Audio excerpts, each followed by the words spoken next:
Seja bem-vindo ao Ponto dos Concursos. Meu nome é Eleonora e eu sou professora de Matemática e Raciocínio Lógico. Nessa aula a gente vai comentar sobre o edital do SAMU, na região de Juiz de Fora e Barbacena. O que a gente espera dessa prova, o que esse edital vem cobrando, o que a banca vem cobrando. E fazer duas questões exemplos aí, para ver como que você tem que se preparar para esse concurso, tá bom? Vamos dar uma lida no edital aqui. Primeira coisa, primeiro tópico aqui, ele fala noções básicas da lógica matemática, proposições, conectivos, equivalência e implicação lógica, argumentos válidos, problemas com tabelas e argumentação.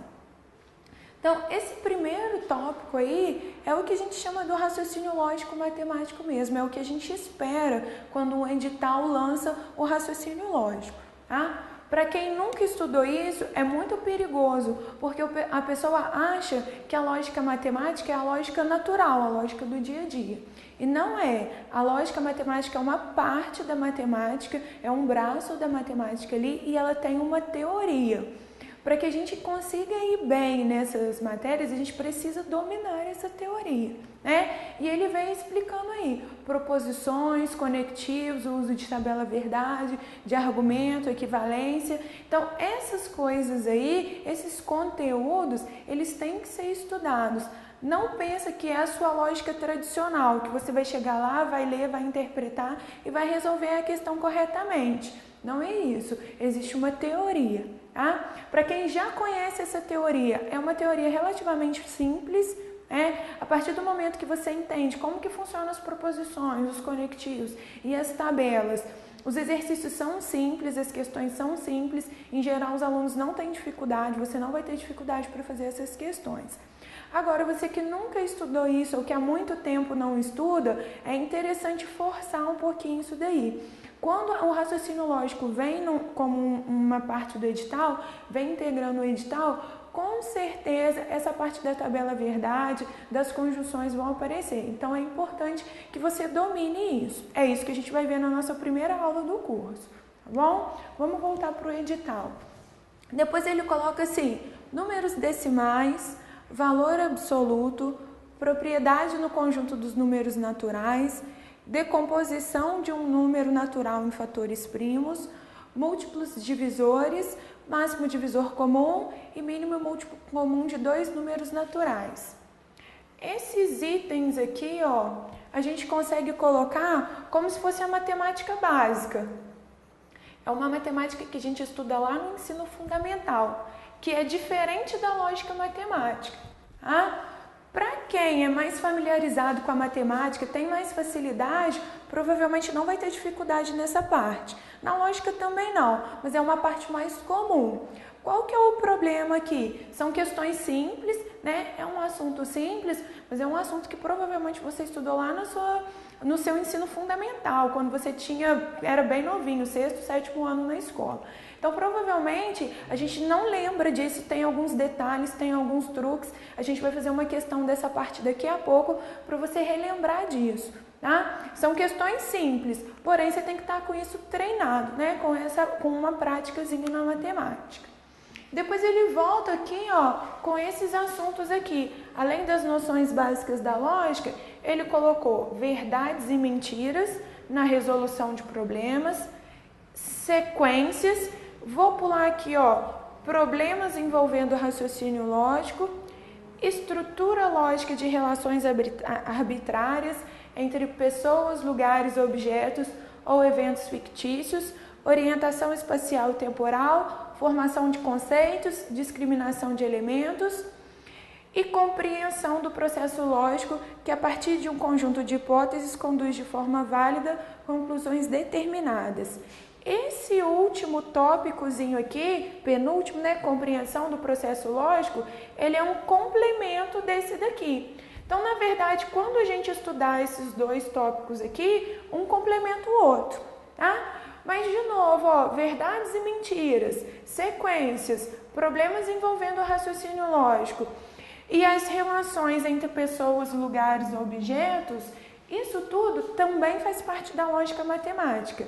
Aqui sim é uma lógica um pouco mais dedutiva, Mas aí, o que acontece? As bancas, os editais, o elaborador da prova coloca algumas questões que não são tão simples, que você não vai ler e conseguir resolver tão facilmente. O que a gente faz aqui no curso? A gente te explica o melhor caminho, o caminho mais curto para você resolver essas questões. São questões, sim, de raciocínio dedutivo, raciocínio lógico mesmo. Porém, tem alguns truquezinhos aí que vão te dar a resposta correta mais rápido. Por último, eu pulei esses dois tópicos aqui, que é a análise combinatória, a probabilidade e a estatística, que são dois assuntos também que a gente estuda lá na matemática básica, lá no nosso ensino médio. São dois assuntos relativamente fáceis, mas que tem umas coisas decorebas ali, principalmente na estatística. De novo, é importante você ter revisto esses conteúdos, olhado os exercícios, ver como que essa banca cobra isso, como que esses assuntos caem em concursos públicos. É muito diferente a matemática, a forma como a gente é avaliado na escola, na educação básica, dos concursos. Então, se familiarizar com a banca, com as questões de concurso, é muito importante para o seu sucesso no concurso. Tá bom? Então, o nosso edital, ele ficou dividido assim. As nossas primeiras aulas vão ser o raciocínio lógico matemático, que é esse assunto que geralmente é uma novidade para a maioria dos alunos que estão fazendo o concurso. E depois, sim, a gente vai pegar a parte da matemática básica, que aí a gente vai rever a matemática que a gente vê no ensino fundamental e médio, de acordo com o que foi cobrado nesse edital. Tá bom? Para exemplificar, eu trouxe duas questões. Uma do raciocínio lógico matemático e outra da matemática básica, para vocês verem como que isso vai ser cobrado de vocês no concurso, como que isso pode aparecer e como que você deve se preparar. Vamos para a primeira questão. Na primeira questão ele coloca assim, considere as proposições simples. Mali é usuário de metrô e Mali gosta de dirigir automóvel. Ele pede a negação da proposição composta P e não Q. Então, aqui ele faz o estudo das proposições, Ele deu pra gente duas proposições simples, o P e o Q, e pede pra gente fazer a análise de uma proposição composta e mais ainda, a negação de uma proposição composta. E aí a gente tem que ficar muito atento, Para quem já estudou o raciocínio lógico alguma vez, já é familiarizado com as proposições, os conectivos e as tabelas, isso daqui acaba sendo uma questão bastante simples. Para quem nunca estudou isso, pode causar uma certa estranheza.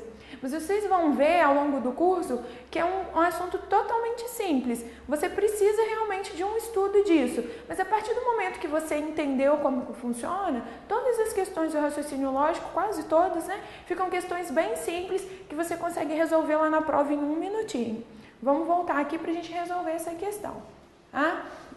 Então, primeira proposição simples que ele me deu. Mali é usuária do metrô. E a segunda, Mali gosta de dirigir o automóvel. Ele deu essa proposição composta aqui pra gente. P, para quem nunca estudou isso, este símbolozinho aqui significa o E. Isso é um conectivo, Esse conectivo, a gente tem que conhecer todos os conectivos. Esse daqui significa o não, é um modificador, é uma negação. E que? Então, o que significa isso aqui que ele pediu pra gente, o P e não que? Isso aqui, na verdade, significa o seguinte, P, Mali é usuária do metrô. E, a gente usa a palavrinha mesmo, E, não que, ou seja, Mali não gosta de dirigir o automóvel. Vou passar para cá para não ficar muito embolado pra gente, O que significa isso aqui, então? P e não que? P, Mali é usuário do metrô e não que, Mali não gosta de dirigir o automóvel. Então, na hora que a gente vai escrever isso daqui, reescrever essa frase, foi isso que ele pediu. Mali é usuário do metrô e Mali não gosta de dirigir o automóvel. Para muitos concursos, às vezes a questão do concurso é só isso, reescrever essa frase. Porém, olha o que ele está pedindo aqui pra gente, a negação.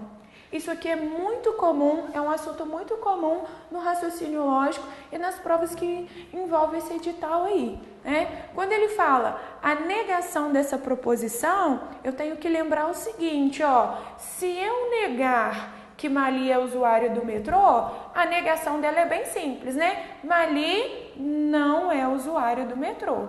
É uma coisa bem simples. Eu negar que Mali gosta de dirigir automóvel é falar que Mali não gosta de dirigir o automóvel. Pra gente também não tem problema nenhum.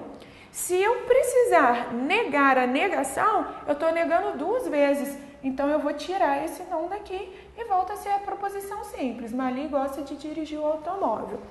Isso, geralmente, a gente consegue fazer lá na hora da prova. E provavelmente tem essa opção e você vai achar que está certinho. Qual que é o problema dessa questão? Ó, é uma proposição composta. Se é uma proposição composta, eu tenho que negar esse conectivo. E a negação do conectivo e é o ou. Então, toda vez que eu preciso negar um conectivo, a negação do conectivo e é o conectivo ou. O que significa isso? Ó, que a frase correta seria o seguinte, ó, neguei a primeira, Mali não é usuário do metrô. Nego o conectivo, a negação do e é o ou, e nego novamente isso aqui, ó, Mali não gosta de dirigir o automóvel. A negação de uma frase que já está negada, ela volta a ser a frase simples, gosta de dirigir o automóvel. Tá?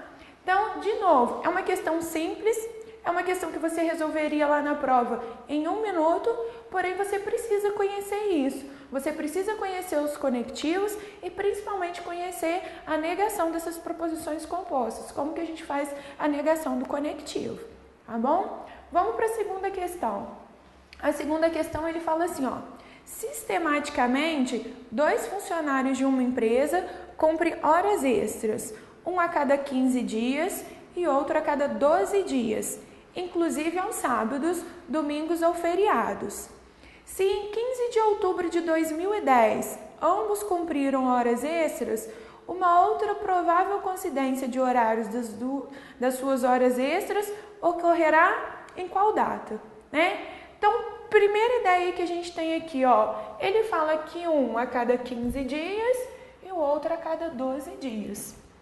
É claro, se a gente não soubesse fazer, se eles fizeram isso no dia 15 de outubro, eu faria um por um, né? O outro a cada 15 dias, então no dia 30 de outubro e assim por diante.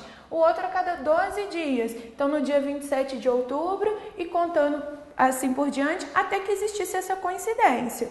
Mas eu observo, ó, que tem muito tempo, a gente teria que fazer aqui, gastaria muito tempo nessa questão.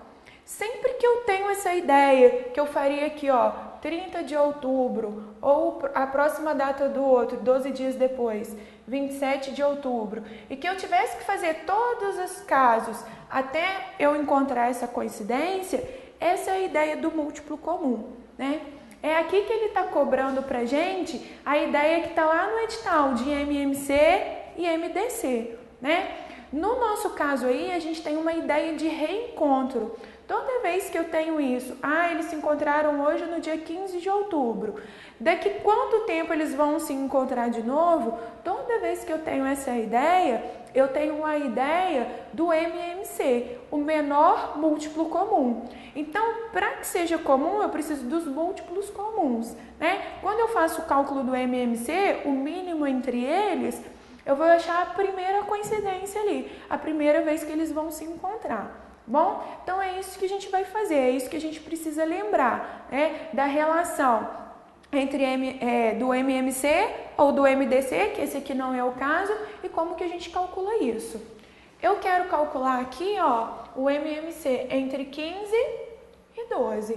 Então vai ser essa continha que eu vou fazer aqui, entre 15 e 12.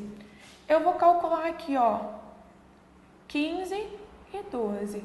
O que é o MMC? É eu usar números primos, fazer a fatoração em números primos, até que eu esgote isso aqui, né? O MMC aqui, ó, entre 15 e 12. O primeiro que eu vou dividir é por 2, então eu vou repetir o 15, divido 12 por 6. 12 por 2. Por 2 novamente, o 15 e 3. Por 3, 5 e 1. Por 5, 1 e 1. O que é o MMC? O MMC é eu multiplicar essas coisas aqui. 2 vezes 2 vezes 3 vezes 5. Quando eu fizer essa multiplicação aqui, essas multiplicações, eu vou encontrar o 60. O que significa isso? Que a cada 60 dias eles vão se encontrar. Então, se eles se encontraram, se eles trabalharam juntos no dia 15 de outubro de 2010, daqui 60 dias eles vão se encontrar de novo. E muito cuidado com essa pegadinha, tá? Porque vê se não seria essa ideia, eles trabalharam juntos no dia 15 de outubro. E aí a gente pensa o seguinte, dali 60 dias, eu vou ter 15 de novembro, 15 de dezembro e tem essa opção aqui, a letra B. Quando a gente faz isso, a gente caiu na pegadinha do concurso. Por quê? Aqui a gente não vai contar esses 60 dias como 2 meses corridos. A gente tem que realmente saber quantos dias tem em cada mês. Então, o que vai acontecer aqui? O mês de outubro, ele tem 31 dias. Vou colocar aqui, O mês de outubro, ele tem 31 dias. O mês de novembro tem 30 dias. O mês de dezembro, 31. O que significa isso? Que quando eu fizer aqui o meu próximo dia aqui, o meu 15 de dezembro, na verdade, ele não vai ser o dia 60, Ele vai ser o dia 61. Para eu conseguir aqui, daqui para cá eu tenho 16 dias. Então, na verdade, daqui a 60 dias, eu não ia chegar no dia 15 de dezembro. Eu ia chegar no dia 14 de dezembro. E observa o seguinte, eu não tenho essa opção. Olha só, eu tenho 9 de dezembro, 15 de dezembro, o 14 aqui, é de janeiro, não é de dezembro mais. Então, aqui a gente tem uma pegadinha nessa prova, E é por isso que ele coloca assim, outra provável coincidência dos horários. O que significa isso? Que daqui 60 dias eles vão se encontrar? Vão, mas significa que a cada 60 dias eles vão se encontrar. Então, se em 60 dias deu 14 de dezembro e eu não tinha essa opção, eu vou ter que contar mais 60 dias a partir do 14 de dezembro. E aí sim, dezembro tem 31 dias, janeiro também tem 31.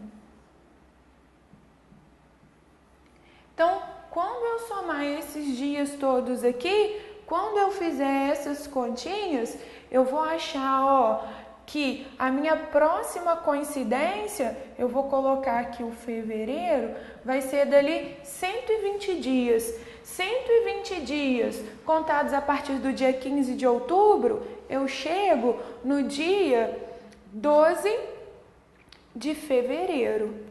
E aí sim que a gente vai conseguir fechar as nossas contas aqui, Daqui para cá, mais 30 dias. Se eu contar aqui mais 30 dias, eu chego no dia 14 de novembro, mais 30, mais 30, mais 30, até chegar no dia 12 de fevereiro, que é a opção correta. Então, apesar de ser uma questão simples, a partir do momento que você lembra de MMC, MDC, múltiplos e divisores, esse assunto se torna simples, mas a gente tem que estar atento a essas pegadinhas, a essas questões do concurso, tá bom? Assim a gente fecha essa aula demonstrativa, relembrando que é muito importante que tenha um estudo para que você tenha sucesso na matemática e no raciocínio lógico. É necessário que tenha uma prática, O que o nosso curso vai ser voltado com isso, fazer a teoria e bastante prática para a gente estar preparado para as questões do concurso, tá bom? Eu te espero na próxima aula e bons estudos!